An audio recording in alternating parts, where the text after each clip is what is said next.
Et si une décision sportive pouvait fragiliser l'équilibre entier des Grenadiers? Et si le numéro 9 d'Haïti devenait bien plus qu'une simple choix tactique? Bonsoir à toutes et à tous, bienvenue sur la chaîne. Si vous aimez le football haïtien, si vous soutenez les Grenadiers, et si vous voulez des analyses honnêtes, prenez une seconde pour liker cette vidéo, vous abonner et activer la cloche. Parce qu'ici, on ne fait pas du buzz facile. On parle football, identité et réalité du terrain. Aujourd'hui, nous ouvrons un dossier sensible, un dossier qui touche au cœur même de l'équipe nationale haïtienne et qui soulève une question que beaucoup évitent par peur de choquer. Si Wilson Isidore accepte finalement de jouer pour Haïti, Dukens Nazon, l'homme des buts décisifs, l'homme de la qualification, peut-il perdre son numéro 9? Et surtout, est-ce que ce scénario représenterait une catastrophe sportive et humaine pour la sélection haïtienne? Entrons directement dans le sujet, sans détour, sans émotion excessive, mais avec respect pour ceux qui ont porté ce maillot quand il fallait répondre présent. Dukens Nazon n'est pas un nom parmi d'autres dans l'histoire récente du football haïtien. Il est le symbole d'une génération qui a assumé la responsabilité quand Haïti avait besoin d'un leader offensif. Match après match, sous pression, dans des contextes difficiles, il a marqué, il a assumé, il a répondu. Les chiffres parlent pour lui, mais au-delà des statistiques, il y a l'impact. Dukens Nazon, c'est le joueur vers qui on se tourne quand le match est bloqué, quand le temps presse, quand la qualification est en jeu. Ce statut, il ne l'a pas reçu par faveur, il l'a construit sur le terrain, avec des buts décisifs, avec du caractère et avec une fidélité totale à la sélection. Et c'est précisément pour cela que la question de son avenir en tant que numéro 9 devient explosive dès qu'un autre nom apparaît dans le débat. Wilson Isidore. Un profil différent. Un parcours européen. Une formation moderne. Une vitesse, une intensité, une capacité à presser haut, à jouer dans des systèmes exigeants. Sportivement, son profil intéresse. Et c'est normal. Toute sélection ambitieuse doit s'intéresser au profil capable d'élever le niveau. Mais le football de sélection n'est pas seulement une addition de talents individuels. C'est un équilibre fragile entre performance, hiérarchie et identité collective. Et c'est là que le débat devient sérieux. Peut-on intégrer un joueur comme Wilson Isidore sans remettre en question le rôle central de Dukens Nazon? Peut-on maintenir une hiérarchie claire sans créer de frustration? Peut-on gérer cette concurrence sans envoyer un message dangereux au vestiaire? Parce que retirer le numéro 9 à Dukens Nazon, ce n'est pas un simple changement de maillot.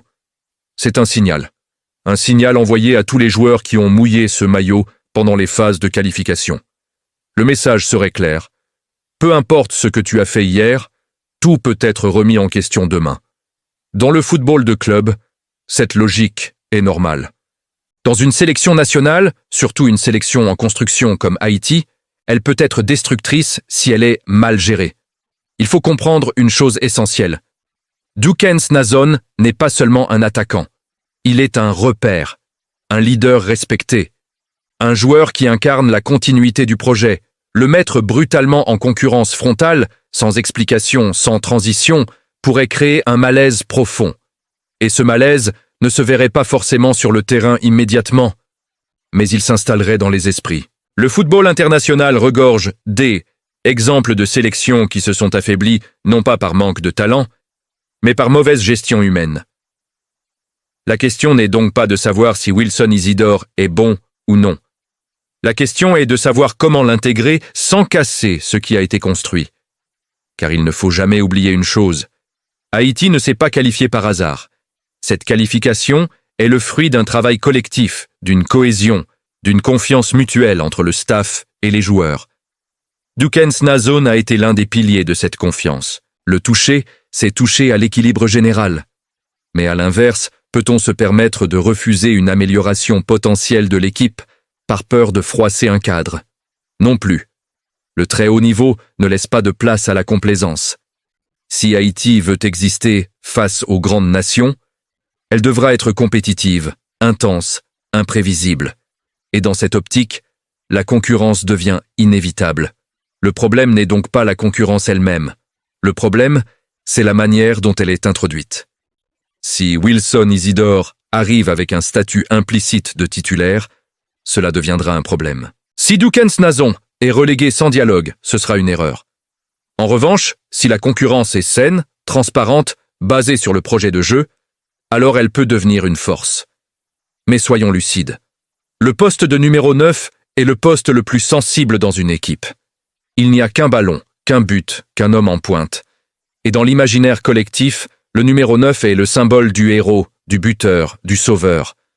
Enlever ce symbole à Dukens Nazon, c'est risquer de fracturer une partie de l'opinion, mais aussi une partie du vestiaire. Et c'est là que le rôle du sélectionneur devient central. Sébastien Migné devra faire preuve d'une intelligence humaine et tactique exceptionnelle. Il devra expliquer, rassurer, convaincre, montrer que personne n'est intouchable, mais que personne n'est effacé. Car dans une sélection nationale, le respect se gagne autant par la parole que par les décisions. Si cette situation est mal gérée, oui, elle peut devenir une catastrophe. Pas parce que Wilson Isidore serait un mauvais choix, mais parce que Dukens Nazon est bien plus qu'un simple joueur. Il représente une mémoire récente, une fidélité, un engagement sans calcul. Et dans un football moderne, où beaucoup hésitent à choisir Haïti, cet engagement a une valeur immense. Ignorer cela serait une erreur stratégique. Cette première partie pose donc les bases du débat. Nous ne sommes pas dans une opposition émotionnelle entre deux joueurs. Nous sommes face à un dilemme de sélection nationale entre reconnaissance et projection, entre loyauté et efficacité maximale. Et ce dilemme ne peut être résolu ni par la colère des supporters, ni par la pression médiatique. Il doit être résolu par une vision claire. Dans la deuxième partie, nous irons encore plus loin. Nous analyserons les conséquences tactiques, l'impact sur le vestiaire, la symbolique du numéro 9 et surtout, ce que cette décision dira du futur de l'équipe nationale haïtienne. Il faut aller au-delà des noms et regarder froidement les conséquences. Parce que la question Isidore Nazon n'est pas un simple débat de supporters. C'est un test de maturité pour la sélection haïtienne, un test de gestion, de vision et de respect de l'identité collective. D'abord, parlons tactique. Dukens Nazon et Wilson Isidore ne proposent pas la même chose sur le terrain. Nazon est un attaquant de surface, un finisseur, un joueur qui sait disparaître pour surgir au bon moment. Il n'a pas besoin de 10 ballons pour marquer. Il vit dans la zone de vérité. Il connaît les défenses de la CONCACAF, leurs défauts, leurs excès d'engagement, leurs erreurs de concentration. Il a déjà puni ses équipes. Il a déjà répondu présent quand Haïti jouait sous pression maximale. Wilson Isidore, lui, représente un autre football. Plus intense, plus vertical, plus moderne dans l'approche. Pressing haut, appel constant, capacité à jouer dos au but, mais aussi à attaquer la profondeur. Sur le papier, il peut apporter quelque chose de nouveau. Mais la vraie question est la suivante. Le système actuel des Grenadiers est-il pensé pour ce type de profil?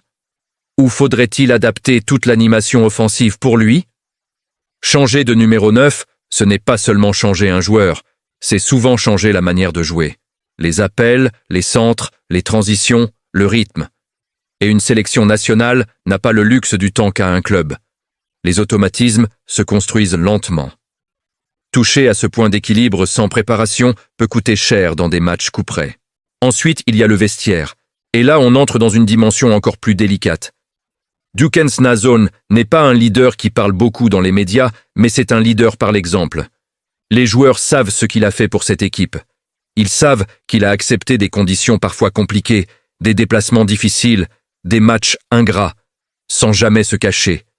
Dans un vestiaire, ce genre de parcours crée un respect silencieux mais profond.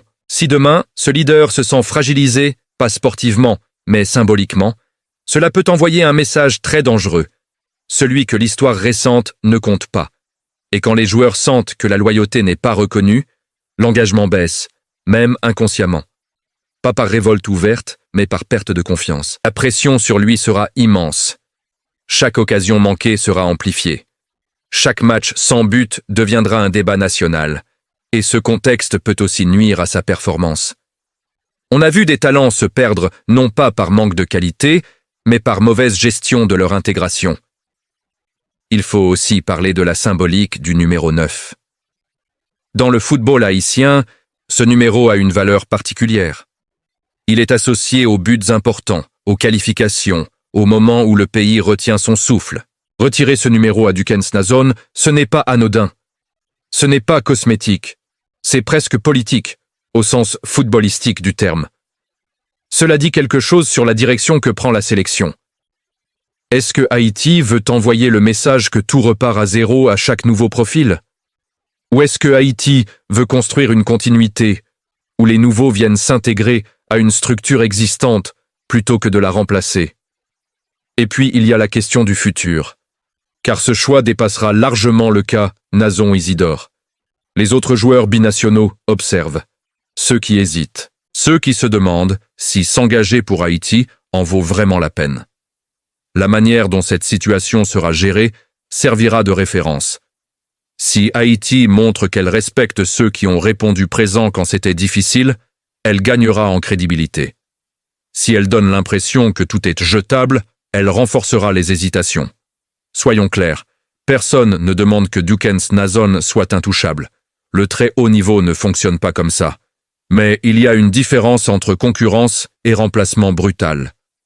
La concurrence doit être progressive, expliquée, assumée.